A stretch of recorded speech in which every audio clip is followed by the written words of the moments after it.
سلام و درود، حالتون چطوره؟ امروز اومدم بهتون آموزش بدم چجوری داخل پابجی پی سی داخل گیم لوپ چجوری اولترا اچ دی آر کنیم و در کنارش FPS 120 بگیریم.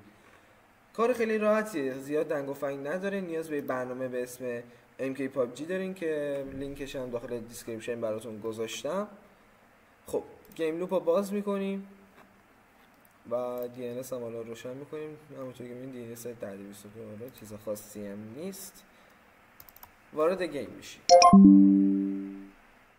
الان که میبینید در فضای گیمیم و همونطور که میبینید من اولترا اچ دی آر گرافیکم و FPS روی 117. اینجا میام براتون چیکار میکنم؟ اینجا اصلا میام تنظیمات گرافیکی خودم رو از بین میبرم، میذارم داخل مثلا اسموت 10 FPS. خب و لابی هم همین کارو میکنم، اسموت 10 FPS. این که اینجا داره نشون میده 20 FPS و اینا.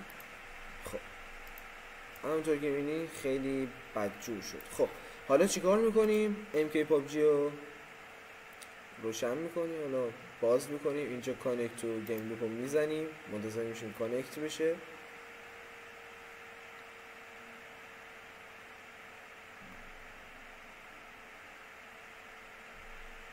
خب الان به گیم لوپ ما کانکته.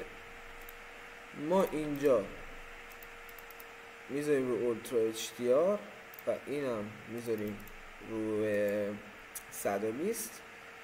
این گزینه رو میزنیم، از گیم میپره بیرون، یه بار دیگه خودش وارد گیم شدیم. همونطور که میبینین اینجا گرافیک اولترا اچ دی آر و FPS هم میزنیم 119 117. خب FPS هم که نورمال 120.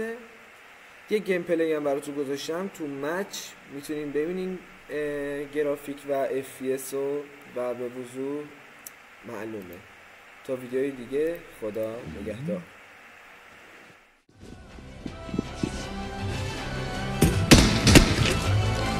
I'm recalling a teammate. Thank you.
Yes,